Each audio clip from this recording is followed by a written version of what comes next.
My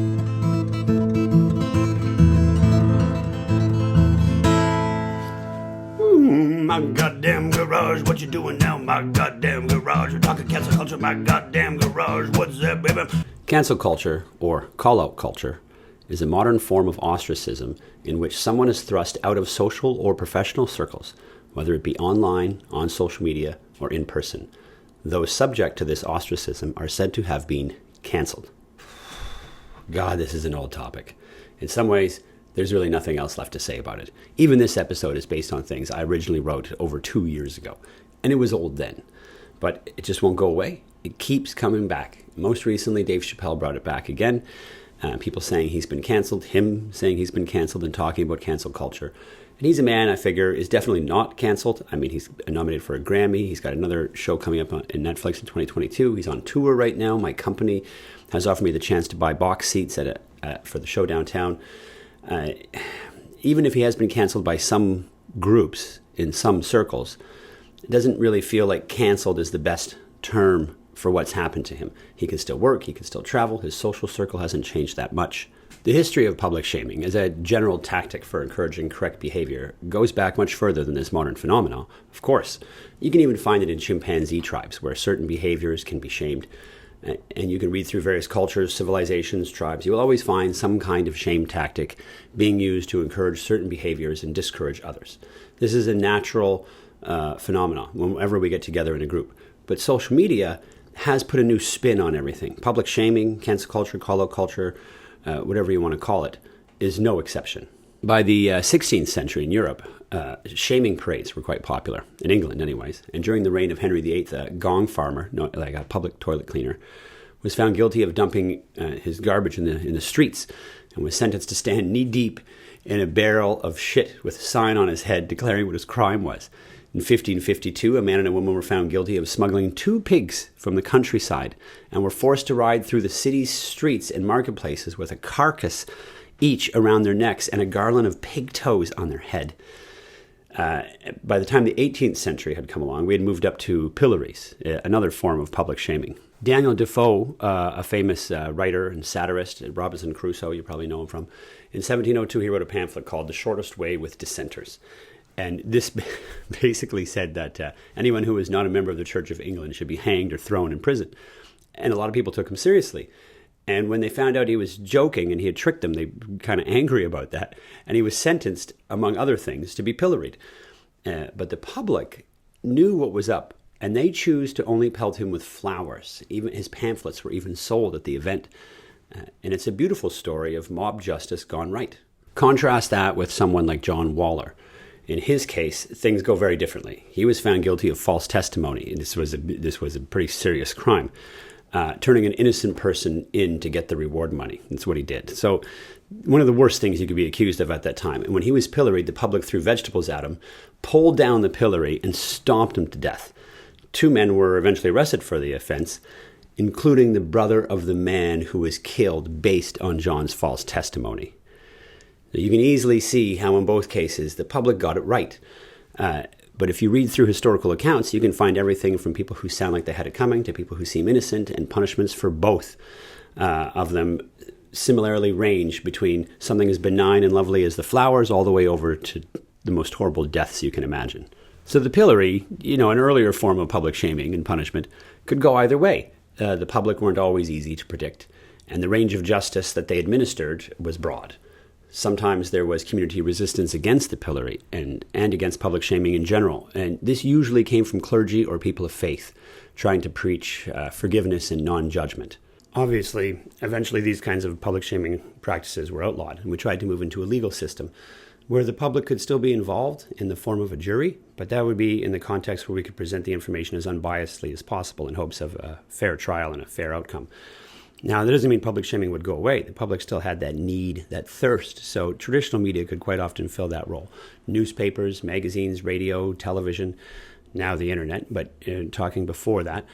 And in some cases, these things would be very local and move very slowly. So you could move from one place to another and escape some of the public shaming.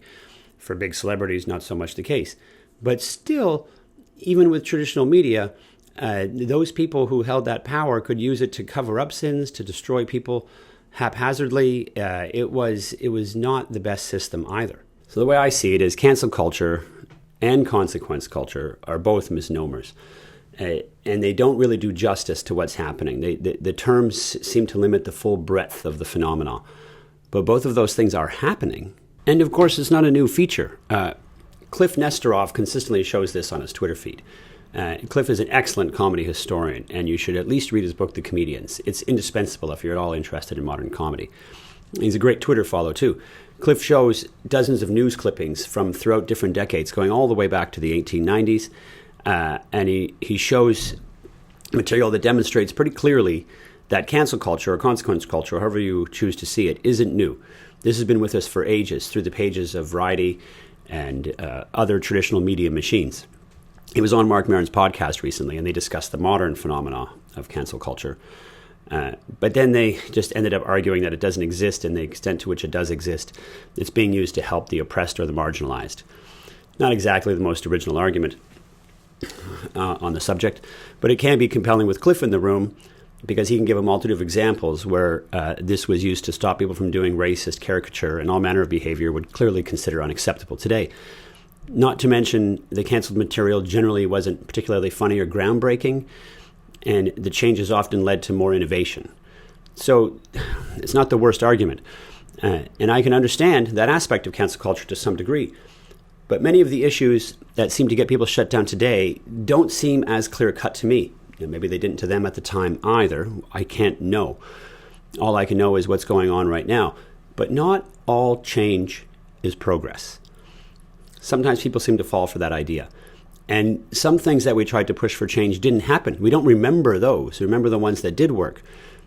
To question the reality of a phrase like trans women are women seems pretty reasonable to most people.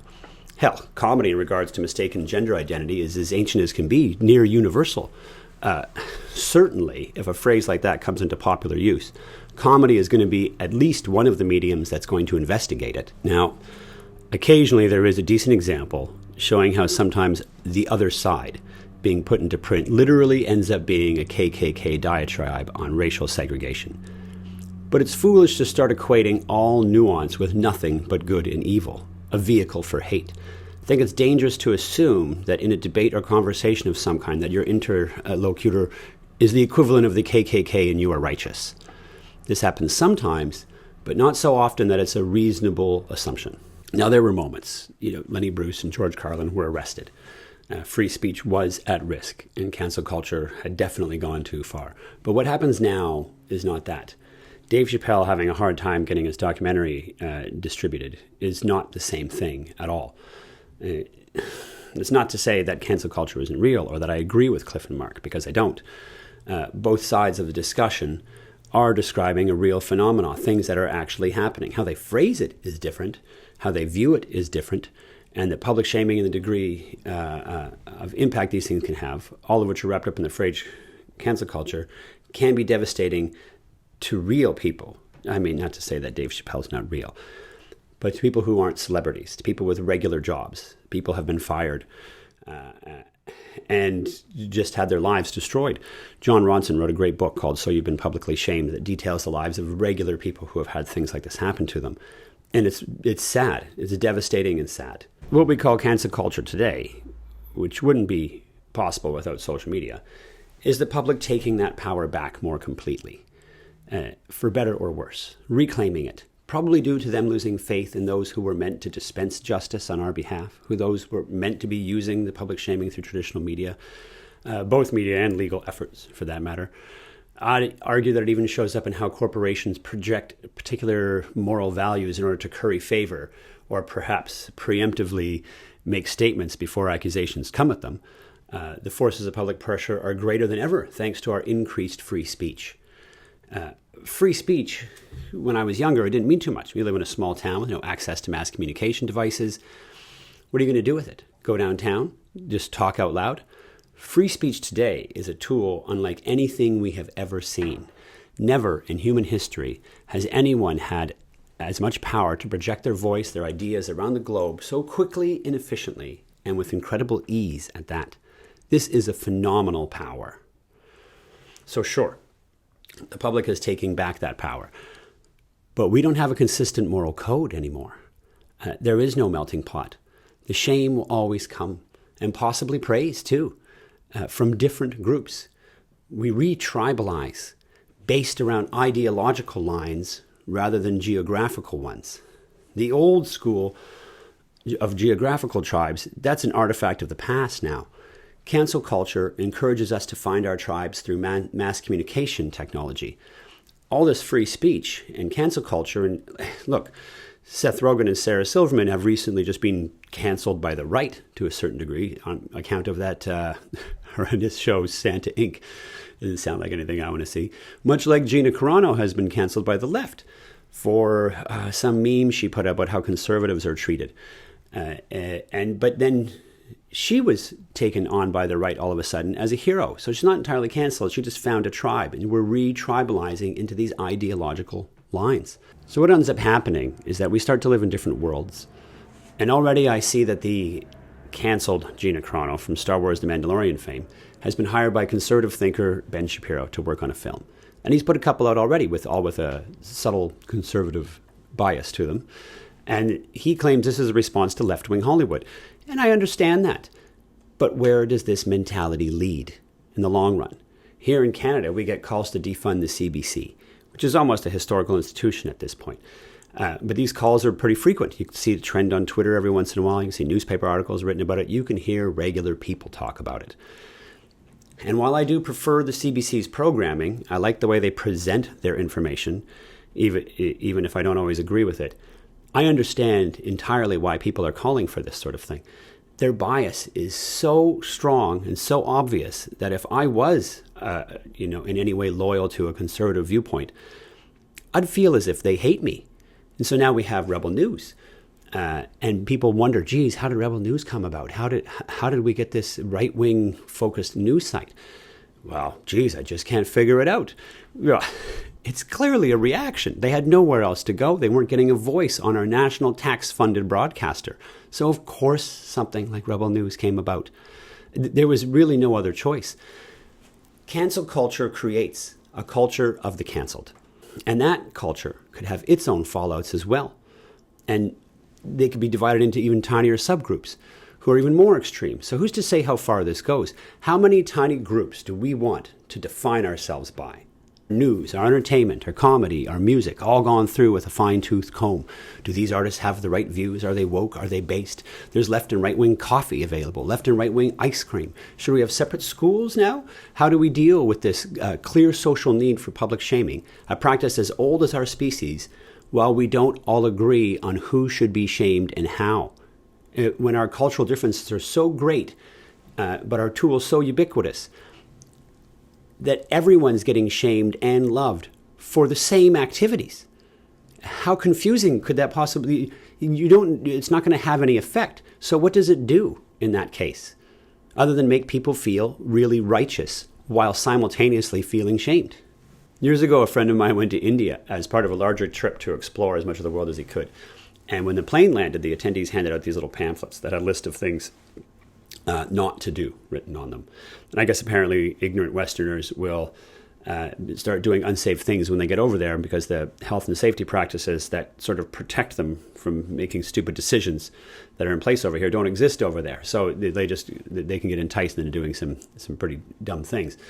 And on this list is reasonably obvious stuff. Don't get street earwaxing. Don't drink water from the Ganges. It was a reasonable list of supposedly unsafe things that people had done while visiting India in the past, I can only assume. But this friend of mine was a very rebellious person, and so he didn't use that list of things not to do. He saw it as a list of things to do, and he started going around checking them off as he got them done.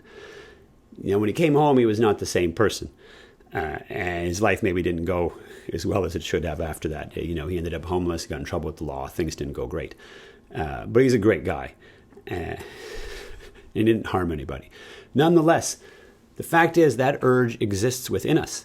I know that for me, with something like comedy, there's been plenty of times when I will laugh at jokes, not because the subject matter of the joke is funny necessarily, but because I know I shouldn't even hear the joke. No one should even tell it.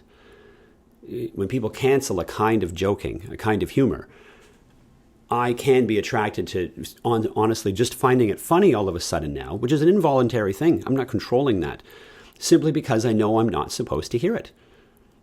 And that's something we have to take into account. If my parents came home when I was a kid and said, with 2 boxes of cookies, this one goes in the jar, you guys can help yourselves. These ones up here on the top shelves, you can't touch these ones. Well, that's the only ones I want now. I can't help myself.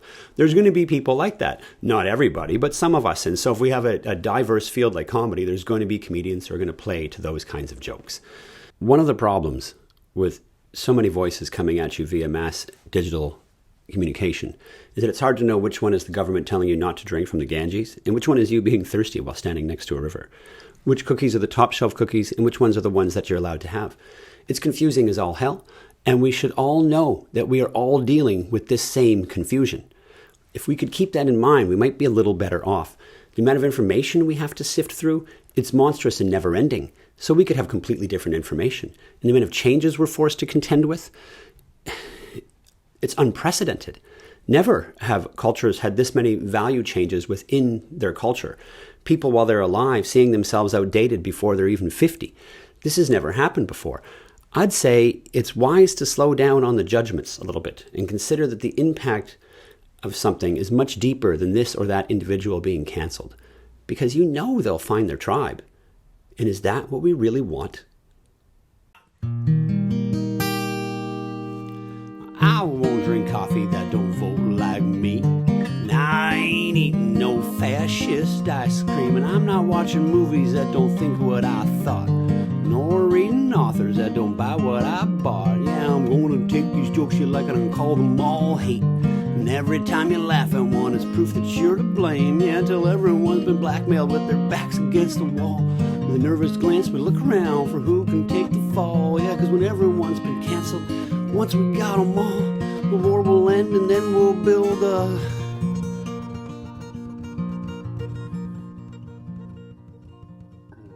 what are we building again?